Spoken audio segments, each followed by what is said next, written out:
Pangeran Harry sempat meyakini bahwa masa-masa tersulit dalam hidupnya telah berakhir. Setelah perjanjian hak asuh anak ditandatangani dan para pengacara mundur, secercah kedamaian yang rapuh tampaknya mulai terasa. Namun, hanya berselang beberapa hari setelah kesepakatan itu, Harry dikabarkan melontarkan tuduhan mengejutkan yang menyeret nama Meghan dan Pangeran Andrew. Apa yang sebenarnya mendorong Harry untuk kembali bersuara setelah sebuah perjanjian yang seharusnya melindungi anak-anak mereka? Mari kita telusuri klaim mengejutkan yang kembali memicu kekacauan di dalam kerajaan. Krisis hak asuh Archie dan Lilibet memuncak pada 3 Februari tahun 2026. Sebuah kabar mengejutkan datang saat istana Buckingham mengonfirmasi bahwa situasi terkait kedua anak itu telah menjadi krisis besar. Menurut konfirmasi resmi, Archie dan Lilibet telah ditarik dari hak pengasuhan Meghan Markle setelah terjadi insiden yang oleh orang dalam digambarkan sebagai pelanggaran tanggung jawab yang serius dan mengkhawatirkan. Rangkaian peristiwa ini disebat-sebat bermula saat fajar, ketika sebuah dokumen hukum yang tersegel dikirimkan ke Kastil Windsor. Sumber yang dekat dengan kantor kesejahteraan anak kerajaan menyatakan bahwa isi dokumen tersebut langsung memicu kewaspadaan tingkat tinggi beberapa hari sebelumnya. Pada 31 Januari, Meghan secara diam-diam telah mengeluarkan Archie, yang saat itu berusia 7 tahun, dan Lilibet 5 tahun, dari sekolah swasta mereka di Santa Barbara. Tindakan ini dilakukan tanpa memberitahu tim penghubung di Inggris, pihak sekolah, atau bahkan mediator yang ditunjuk pengadilan untuk mengawasi kesejahteraan anak-anak. Situasi menjadi semakin genting ketika administrator sekolah di California menandai penarikan tersebut sebagai masalah mendesak, sebuah peringatan internal dengan catatan ketidakhadiran yang memerlukan perhatian segera. Mempertanyakan mengapa kedua anak itu tidak kembali untuk semester musim semi. Tidak ada dokumen pindah sekolah yang diajukan, dan tidak ada sekolah baru yang didaftarkan. Semuanya kosong. Menurut berbagai sumber, semua upaya untuk menghubungi Meghan setelah itu tidak membuahkan hasil. Memasuki tanggal 2 Februari, kekhawatiran telah berubah menjadi kepanikan. Putri Anne dilaporkan segera mengadakan pertemuan darurat yang tidak terjadwal di dalam Kastil Windsor. Para saksi mata mengatakan bahwa ia memasuki ruangan sambil membawa sebuah map merah dengan stempel pelanggaran kustodial mendesak. Dengan tegas, ia meletakkan map itu di atas meja di hadapan Raja Charles dan menyampaikan pesan yang lugas. Ia menyatakan bahwa keluarga kerajaan telah bersabar selama bertahan-tahan menghadapi manuver citra publik, tetapi tindakan kali ini telah melewati batas. Ini bukan lagi soal berita utama atau reputasi, melainkan tentang nasib dua orang anak yang dibiarkan dalam ketidakpastian. Di dalam map tersebut terdapat dokumen-dokumen yang membuat semua orang yang hadir terperangah, termasuk catatan pembatalan mendadak beberapa janji temu dokter anak untuk Archie dan Lilibet, serta instruksi tertulis dari tim hukum. Meg Hunyang menghalangi semua komunikasi dari para pejabat pendidikan dan kesejahteraan anak kerajaan. Yang lebih mengkhawatirkan lagi adalah dokumen-dokumen yang menunjukkan pembubaran dana perwalian pendidikan senilai 6,3 juta pound sterling. Dana tersebut pada awalnya dibentuk untuk menjamin biaya sekolah Archie dan Lilibet di Inggris di masa depan.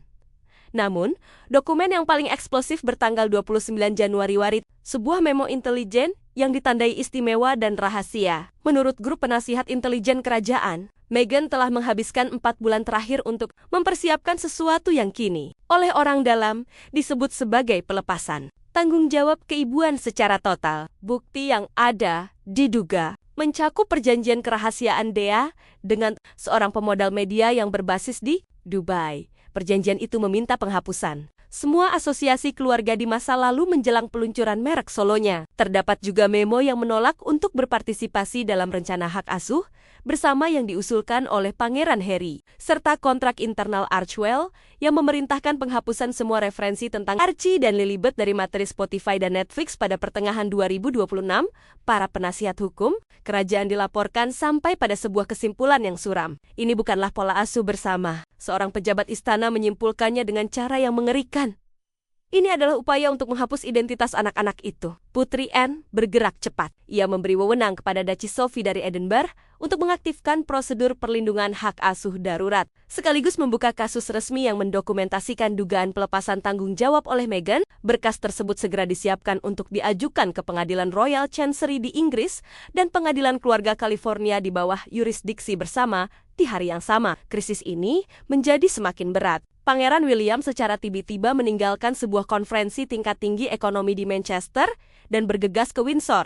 Ia disodori map merah yang sama. Setelah membaca halaman terakhir, para saksi mata mengatakan bahwa ia mengangkat kepalanya dan berbicara dengan pelan namun tegas. Ini bukan lagi tentang Meghan, ini tentang melindungi dua orang anak secara emosional, hukum, dan historis. Malam itu, William dan Putri Anne memerintahkan pengarahan darurat penuh untuk Dewan Penasihat Kerajaan. Tujuan mereka belum pernah terjadi sebelumnya. Mencabut semua bentuk otoritas hak asuh Meghan Markle baik secara fisik, hukum, maupun simbolis dari anak-anak yang memiliki garis keturunan Windsor untuk pertama kalinya dalam sejarah modern kerajaan. Mahkota mempersiapkan diri untuk menerapkan perwalian struktural langsung atas anak di bawah umur, bukan sebagai hukuman, melainkan sebagai bentuk perlindungan. Saat fajar pada tanggal 3 Februari, rencana tersebut mulai dijalankan. Pangeran William, didampingi oleh Duchess Sophie dan Lord Hargrave, memasuki ruang sidang hukum kerajaan. Di balik pintu tertutup, mereka menyajikan sebuah ringkasan hak asuh darurat tingkat 1 yang menuduh Meghan melakukan penelantaran yang disengaja. Kasus ini didasarkan pada 4 klaim utama. Penarikan diri total dari tanggung jawab sebagai orang tua, pengabaian pendidikan, serta kelalaian medis, tugas-tugasnya. Dugaan persiapan untuk pindah ke negara-negara yang tidak terikat konvensi Den Haag, upaya terkoordinasi untuk menghilangkan identitas kerajaan dari citra publik anak-anak, serta ketidakmampuan Pangeran Harry untuk berperan sebagai wali tunggal karena ketidakstabilan dan kurangnya sumber daya. Pada jam 10:20 pagi, Pangeran William menggunakan lampiran 4 dari Undang-Undang Stabilisasi Suksesi Kerajaan, sebuah klausul yang tidak pernah digunakan sejak krisis turun tahta Raja Edward. 8 ketentuan ini memungkinkan kerajaan untuk mengambil alih perwalian ketika anak di bawah umur dari garis keturunan kerajaan menghadapi risiko pemindahan atau penghapusan identitas.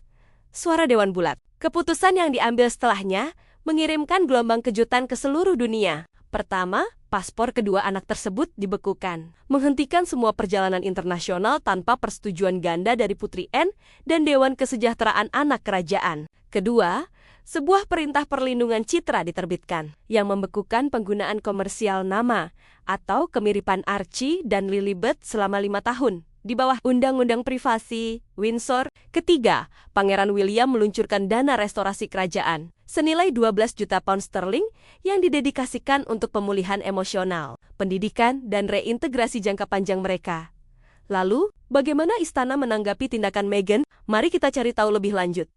Protokol perwalian kerajaan diaktifkan ketika laporan muncul bahwa Meghan Markle diam-diam telah mengeluarkan Archie dan Lilibet dari sekolah swasta mereka di California tanpa memberikan penjelasan apapun. Kabar itu menimbulkan guncangan hebat hanya dalam hitungan jam. Di balik tembok istana, sebuah tim tanggap darurat yang sudah lama tidak aktif kembali dihidupkan. Mereka mengaktifkan sebuah mekanisme perlindungan. Hukum yang dilaporkan belum pernah digunakan sejak awal tahun 1940.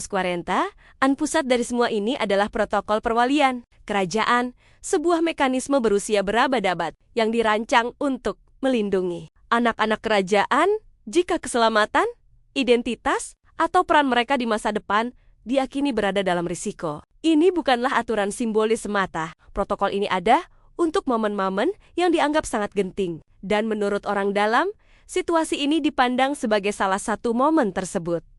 Putri yang bertindak atas nama Komite Kesejahteraan Anak Kerajaan bergerak sangat cepat. Sebuah pertemuan darurat diadakan di Sandringham dengan segera. Yang hadir dalam pertemuan itu adalah para pengacara senior istana, Pangeran William, dan yang paling mengejutkan, penampilan virtual langka dari Sir Alan Campbell dari Dewan Penasihat Kerajaan Privy Council. Pertemuan tersebut memiliki satu fokus yang jelas, kesejahteraan mental dan emosional anak-anak, serta pertanyaan mengenai siapa yang pada akhirnya memegang otoritas hukum atas masa depan mereka. Sumber yang dekat dengan situasi tersebut mengklaim bahwa penarikan mendadak dari sekolah oleh Meghan bukan hanya keputusan pengasuhan biasa, tetapi bagian dari strategi media yang direncanakan dengan cermat. Di belakang layar, sebuah proyek dokumenter baru diduga sedang ditawarkan kepada sebuah perusahaan produksi di Timur Tengah. Proyek tersebut disebut-sebutakan menyorot Meghan sebagai orang tua tunggal yang berjuang menghadapi tekanan publik. Dalam rencana ini, Archie dan Lilibet dikatakan diposisikan bukan sebagai anak kano kerajaan, melainkan lebih sebagai simbol yang terikat pada sebuah merek pribadi. Namun, menurut orang dalam, ada sesuatu yang mungkin tidak disadari oleh Meghan. Istana ternyata telah mengawasinya dengan sangat cermat. Pada tanggal 31 Januari, sebuah berkas rahasia dan sangat sensitif yang disiapkan di bawah arahan Pangeran William dan diverifikasi oleh pejabat perbendaharaan kerajaan. Secara resmi diserahkan kepada Dewan Penasihat Kerajaan Privy Council. Berkas tersebut dilaporkan berisi audit terperinci tentang berbagai upaya untuk mendapatkan keuntungan dari nama, citra, dan status kerajaan anak-anak. Di dalamnya juga terdapat dokumen hukum yang menunjukkan adanya usaha untuk mendaftarkan merek dagang atas identitas Archie dan Lilibet di beberapa negara, serta penilaian risiko dari sejumlah firma hubungan masyarakat yang terkait dengan jaringan hadiah untuk selebriti. Penilaian ini diduga mengarah pada rencana peluncuran produk bayi bermerek yang secara samar dikaitkan dengan warisan Putri Diana. Pada malam yang sama, Putri Anne merilis pernyataan yang tegas dan disusun dengan sangat hati-hati. Pesannya jelas, Wangsa Windsor tidak akan membiarkan anak-anak yang lahir di dalam institusi tersebut dieksploitasi secara komersial, terutama jika tindakan semacam itu dapat membahayakan keselamatan atau posisi konstitusional mereka. Konsekuensinya datang dengan cepat dan sangat serius. Regulator keuangan di Inggris dan Kanada dilaporkan membekukan rekening yang terhubung dengan sebuah perusahaan induk yang didirikan oleh Meghan. Perusahaan itu diduga dinamai menggunakan inisial dari Meghan, Archie, Lilibet, dan seorang investor misterius dari luar. Hanya dalam waktu 24 jam, kesepakatan sponsor yang terkait dengan sebuah platform dongeng anak-anak yang pernah dipromosikan oleh Meghan mulai berjatuhan. Yang lebih signifikan lagi adalah apa yang terjadi di dunia maya. Penyebutan tentang anak-anak tersebut mulai menghilang secara diam-diam. Spotify menghapus referensi yang diarsipkan dari deskripsi podcast mereka. Netflix menghapus gambar promosi dari sebuah proyek yang pernah digadang-gadang sebagai serial yang terinspirasi dari kisah tulus kerajaan. Tim hukum Meghan beralasan bahwa ini terkait masalah pengadilan yang sedang berlangsung. Tetapi orang dalam kerajaan mengklaim bahwa monarki secara resmi menggunakan Undang-Undang Perlindungan Anak Internasional yang terkait dengan hak identitas digital. Sederhananya, istana bergerak untuk menghapus penggunaan tidak sah atas gambar dan nama anak-anak tersebut dari platform komersial di seluruh dunia. Menurut berbagai sumber di lingkaran terdekatnya, Harry benar-benar tidak menduga semua ini akan terjadi. Permintaannya untuk mendapatkan wewenang hak asuh sementara dilaporkan ditolak karena adanya hambatan teknis dan hukum. Di antara masalah tersebut adalah status kependudukannya yang belum terselesaikan di Amerika Serikat. Pembatasan perjalanan yang baru-baru ini diberlakukan dan tidak adanya pendapatan independen yang stabil. Justru Pangeran Edward, yang telah lama dikenal sebagai sosok operator monarki yang pendiam namun tegas, yang akhirnya menyampaikan keputusan final. Sebuah surat rahasia diantarkan langsung ke tangan Harry oleh seorang kurir kerajaan. Pesannya singkat dan tanpa emosi. Hak asuh, perwalian, dan perlindungan anak-anak Windsor kini sepenuhnya berada di bawah protokol kerajaan. Kunjungan apapun di masa depan akan tunduk pada syarat-syarat yang ketat. Surat yang dirancang atas sepengetahuan penuh Raja Charles itu tidak berisi komentar pribadi apapun, hanya kepastian konstitusional. Sementara itu, di belakang layar, Catherine, Princess of Wales, diam-diam mengambil peran baru. Kini ia mengawasi rencana dukungan emosional untuk Lilibet. Ia menyesuaikan jadwalnya untuk memasukkan sesi mingguan dengan seorang terapis yang disetujui istana, yang berspesialisasi dalam tantangan identitas lintas budaya. Seorang pengasuh terpercaya dari Wales ditugaskan kembali sebagai pengasuh utama. Lilibet dan George, serta Charlotte didorong secara halus untuk melibatkannya dalam berbagai kegiatan keluarga. Sebuah momen tertentu tampaknya berbicara lebih banyak daripada pernyataan resmi manapun. Sebuah foto tunggal dirilis ke media. Lilibet sedang menggandeng tangan Putri Charlotte saat mereka berjalan keluar dari Kapel Windsor pada malam misa lilin, tanpa keterangan, tanpa penjelasan, hanya sebuah gambar hening yang menunjukkan kesinambungan dan masa depan yang bergerak maju bersama. Adapun Meghan, pada tanggal 3 Februari, ia dilaporkan sudah tidak dapat dihubungi. Timnya hanya mengeluarkan pernyataan singkat dan samar tentang privasi. Tetapi bagi banyak orang yang mengamati dengan saksama, keheningan itu sendiri sudah cukup banyak bicara. Apakah putusan hak asuh berpihak pada Meghan? Mari kita lihat lebih dekat. Putusan hak asuh Meghan Markle. Pada 1 Februari tahun 2026, ruang sidang menjadi sunyi senyap, seolah-olah dinding itu sendiri sedang menahan napas. Putusan hakim pada hari itu sungguh bersejarah. Meghan Markle secara resmi dicabut dari semua hak asuhnya atas Archie dan Lilibet. Meghan, yang secara mencolok tidak hadir dalam persidangan, telah menarik diri sepenuhnya. Tim hukumnya menjelaskan bahwa ia tidak akan lagi berpartisipasi. Namun dengan pergi, ia telah menciptakan keheningan yang lebih keras daripada pembelaan apapun. Hampir segera setelah putusan dibacakan, Putri Anne bertindak dengan ketegasan yang luar biasa. Dalam pidato langsung yang langka dari Istana St. James, ia menyatakan, setiap pengaruh formal yang mungkin diklaim oleh Meghan Markle atas anak-anak Windsor dengan ini dianggap batal demi hukum. Kerajaan tidak lagi mengakui hak-hak istimewa keibuan yang sebelumnya diberikan. Kesejahteraan Archie dan Lilibet harus mencerminkan standar kerajaan, bukan ambisi Hollywood. Putusan tersebut memicu serangkaian tindakan cepat dari istana. Pertama, dana perwalian senilai $8 juta yang banyak dipublikasikan, yang dibuat Meghan konon untuk pendidikan internasional dan kemandirian anak-anak, dibekukan dan secara diam-diam Syoring, akuntan senior. Istana kemudian mengonfirmasi kepada surat kabar di Times bahwa tidak ada dana tersebut yang disalurkan melalui jalur resmi kerajaan, sehingga membuatnya sama sekali tidak terlindungi oleh pedoman aset kedaulatan.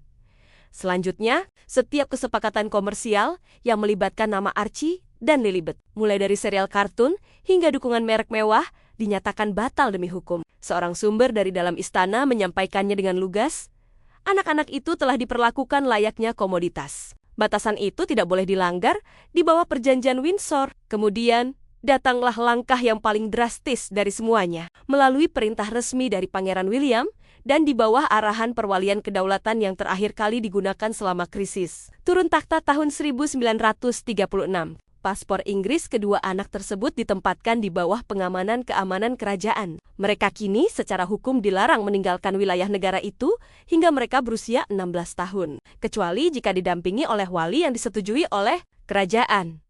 Sumber-sumber mengonfirmasi bahwa William secara pribadi mengaktifkan protokol Edwardian, sebuah mekanisme tertutup yang dirancang hampir seabad lalu oleh Ratu Mary. Protokol ini memberikan hak perwalian sementara kepada pewaris tahta atas anak di bawah umur dari garis keturunan kerajaan pada saat terjadi ketidakstabilan keluarga, sebuah protokol yang statusnya tetap dirahasiakan hingga minggu lalu. Sementara itu, Putri Catherine mengambil peran yang belum pernah dipegang oleh permaisuri manapun sejak era pasca perang. Ia kini secara pribadi mengawasi kesejahteraan emosional dan pendidikan Lilibet di sebuah properti pribadi di Surrey, di bawah pengawasan yang sangat ketat. Seorang pengasuh kerajaan yang berbicara secara anonim mengungkapkan kondisi Lilibet jauh lebih baik dari yang diperkirakan. Dia sepenuhnya mempercayai Catherine. Lalu, dokumen rahasia apa yang diam-diam diserahkan Pangeran William kepada Dewan Penasihat Kerajaan? Dan langkah apa yang diambil oleh kerajaan Inggris? Tindakan kerajaan Inggris terhadap Meghan Markle. Tepat pada pukul 10 pagi, jam besar di dalam ruang Komite Kesejahteraan Anak Rumah Tangga Kerajaan berdentang, menandai momen ketika Putri Anne berdiri untuk berbicara kedua kalinya dalam waktu kurang dari 2 hari. Namun, ini bukanlah pengarahan pers biasa. Ini adalah ruang sidang tertutup yang dipenuhi oleh para hakim pengadilan tinggi Inggris, pejabat senior kesejahteraan anak, dan 2 penasihat Privy Council yang dipanggil di bawah protokol darurat. Setiap mata tertuju padanya. Suara Anne terdengar tajam, terukur, dan tak tergoyahkan. Kita tidak lagi berbicara dalam ranah hipotesis, katanya. Anak-anak, Archie Harrison dan Lilibet Diana, telah ditempatkan pada risiko emosional yang nyata akibat tindakan pelepasan tanggung jawab yang disengaja oleh ibu mereka, Nona Meghan Markle. Tindakannya telah melanggar protokol pemantauan hak asuh dalam perjanjian Windsor. Keheningan yang mencekam menyelimuti ruangan. Di seberang Atlantik, Meghan justru tertangkap kamera berada di atas kapal pesiar mewah di Doha, dengan segelas sampainya di tangan, tertawa. Di samping seorang taipan media dari Timur Tengah, bagi dunia, pemandangan itu adalah potret kebebasan, kekuasaan, dan kemewahan. Namun bagi keluarga kerajaan, itu adalah sesuatu yang jauh lebih kelam, sebuah tindakan penelantaran yang terselubung di balik kemewahan. Menurut ringkasan rahasia Windsor yang diajukan oleh Putri Catherine, Meghan telah mengabaikan 3 pemberitahuan mendesak mengenai kesejahteraan anak-anaknya. Salah satunya memperingatkan bahwa Archie mulai menarik diri secara dayam-dayum dari kegiatan sekolahnya. Pemberitahuan lain merinci teror malam yang berulang kali dialami Lilibet dan gambar-gambar mengerikan yang ia buat, yang dipenuhi dengan visual kekerasan. Tidak ada satupun balasan, baik secara digital maupun dalam bentuk lain, yang pernah diterima. Ketika Pangeran William berdiri untuk berbicara, amarahnya terasa begitu presisi, terkendali, namun tidak mungkin disalahartikan. Ini bukan lagi soal reputasi, katanya. Ini tentang sebuah kerusakan yang lebih dalam. Anak-anak yang lahir dalam garis keturunan Windsor berhak mendapatkan pengasuhan, perlindungan, dan rasa hormat, bukan untuk dijadikan properti demi meningkatkan citra merek, lalu dibuang begitu saja saat tidak lagi dibutuhkan. Ia kemudian mengungkap sebuah pernyataan di bawah sumpah dari seorang mantan staf Sussex. Pernyataan itu mengutip kata-kata Meghan sendiri, yang diucapkan sesaat sebelum ia melepaskan tugas Tagesnia sebagai orang tua. Biarkan kerajaan yang membesarkan mereka. Aku punya sebuah imperium untuk kubangun kembali. Satu kalimat itu menghantam komite seperti sebuah bom emosional. Secara pribadi, Pangeran Edward dilaporkan berkata kepada para ajudannya, "Aku belum pernah melihat William semarah ini. Bahkan tidak setelah sergapan Netflix itu. Ini lebih dari sekadar tentang Archie dan Lilibet. George, Charlotte, dan Louis juga menjadi bagian dari pertimbangan. Masa depan mereka tercermin dalam krisis ini. William telah menarik sebuah garis batas yang tegas di California. Kubu Meghan tetap diam." Pengacaranya hanya mengeluarkan pernyataan teknis yang dingin, menolak klaim kelalaian hak asuh dari Inggris sebagai sesuatu yang tidak mengikat di bawah hukum California. Namun, istana sudah beberapa langkah di depan. Putri Anne berkoordinasi dengan Kementerian Luar Negeri untuk mengaktifkan klausul perlindungan keluarga bilateral dari konvensi Windsor pasca Brexit yang jarang digunakan. Klausul ini memungkinkan kerajaan untuk mengambil alih perwalian anak kerajaan di luar negeri jika terdapat bukti yang jelas mengenai adanya bahaya, bahkan tanpa memerlukan persetujuan orang tua. Pada tanggal 3 Februari tahun 2026, Raja Charles III, Pangeran William, dan Putri Anne menandatangani dekret tersebut dalam 3 rangkap. Berlaku sesaat itu juga, kerajaan Inggris mengambil alih otoritas hak asuh utama atas Archie dan Lilibet, secara hukum melangkahi kendali orang tua dari Meghan.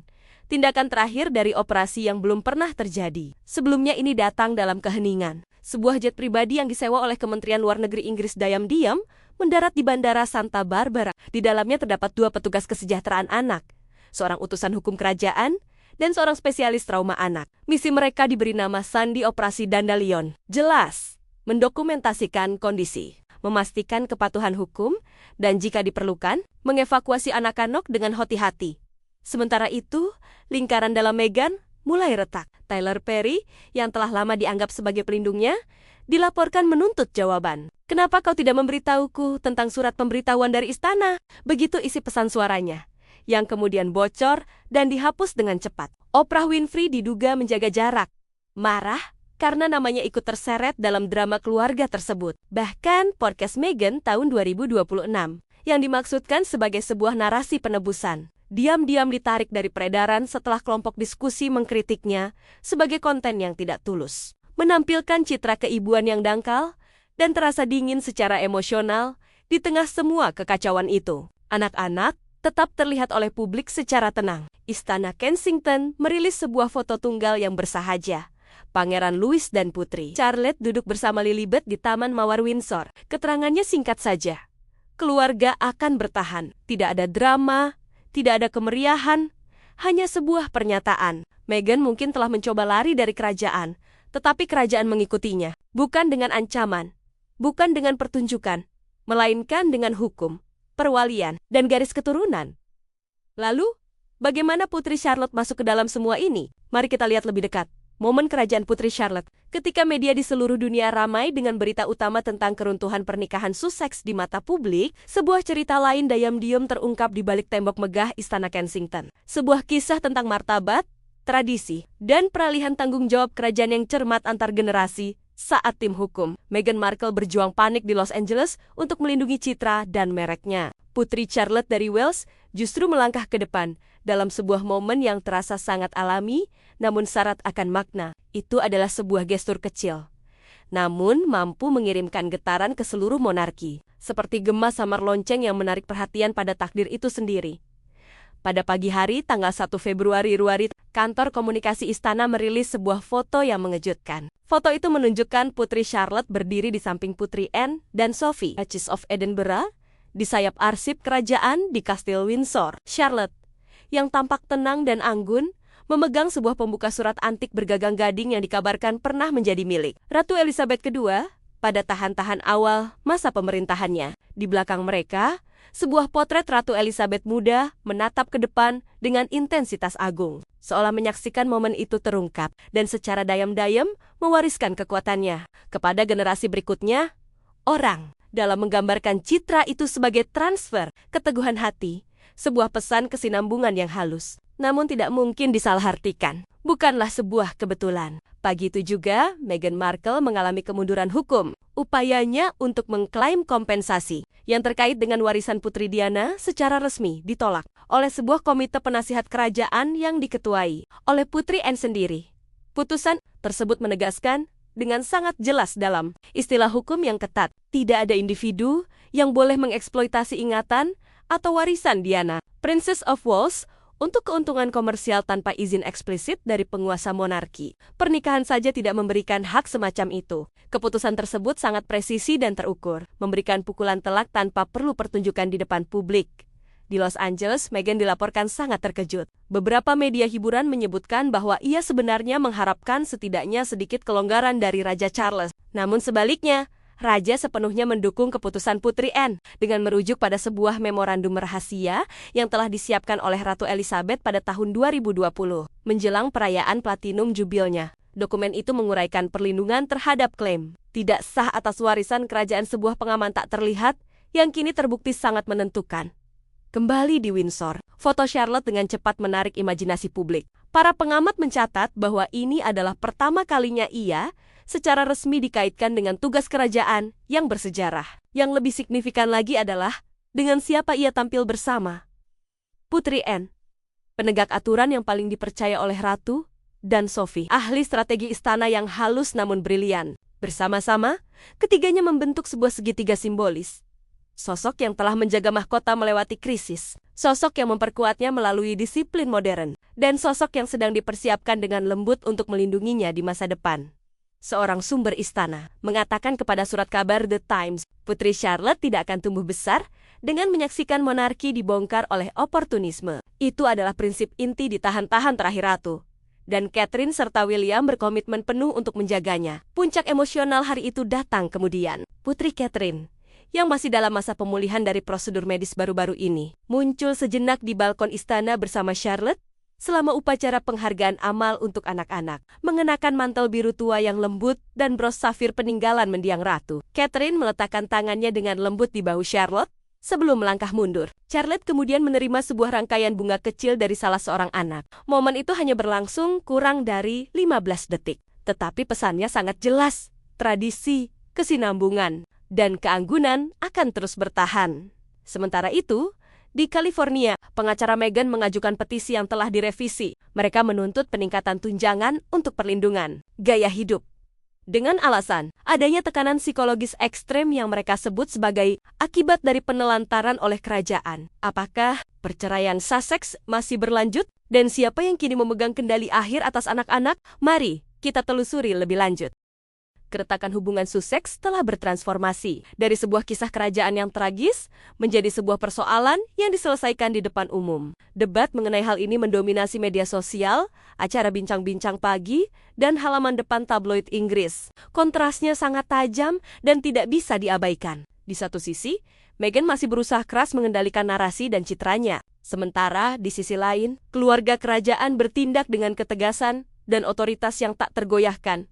Suasana hati publik berubah drastis pada tanggal 2 Februari ketika Sir Alan Campbell, Lord President dari Privy Council, mengeluarkan sebuah klarifikasi yang singkat namun sangat menentukan. Semua pengaturan perwalian kerajaan saat ini, termasuk perlindungan pendidikan untuk Archie dan Lilibet, kini akan dikelola di bawah klausul restrukturisasi perwalian. Putri Catherine, Putri Anne, dan Pangeran Edward secara resmi ditunjuk sebagai wali. Akibatnya, tanggung jawab atas anak-anak Sussex secara resmi telah berpindah dari tangan Harry dan Meghan. Seperti yang ditulis oleh seorang pengamat dari The Telegraph, kerajaan tidak sedang menghukum Harry dan Meghan, kerajaan hanya sedang mengoreksi arahnya. Di seberang Atlantik, Harry dilaporkan menolak untuk hadir dalam sebuah simposium veteran di Arizona yang telah direncanakan, dengan alasan tekanan hukum yang masih berlangsung. Sebaliknya, Meghan justru terlihat sedang syuting konten untuk sebuah serial gaya hidup solo yang dikabarkan berjudul Reclaiming Grace, sebuah langkah yang langsung menjadi bahan cemoohan di media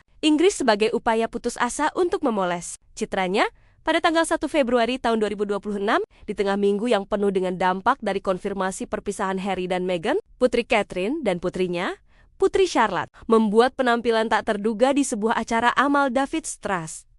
Mereka tiba tanpa kemegahan, tetapi mustahil untuk diabaikan. Simbolismenya sangat jelas. Sementara Meghan menghadapi sorotan tajam atas penggunaan merek mewah yang terkait dengan citra kerajaan, dan Harry tetap tidak dapat dihubungi di Oregon. Catherine tampil tenang, bersinar, dan teguh dalam balutan mantel wol merah tua, mengingatkan pada kekuatan hening Ratu Elizabeth II di saat krisis.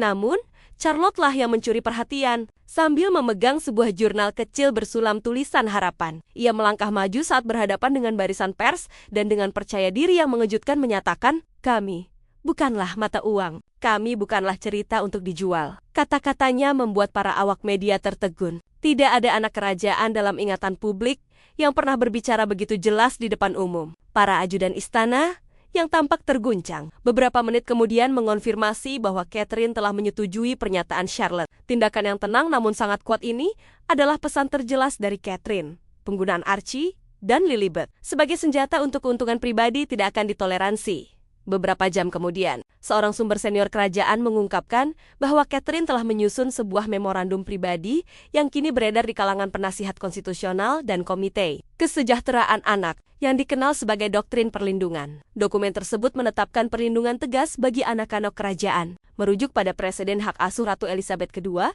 dan menambahkan perlindungan modern terhadap cloning AI, monetisasi gambar tanpa izin, dan eksploitasi psikologi isu-isu yang disorot dalam dokumen yang bocor dari proposal media. Gaya hidup Meghan yang akan datang.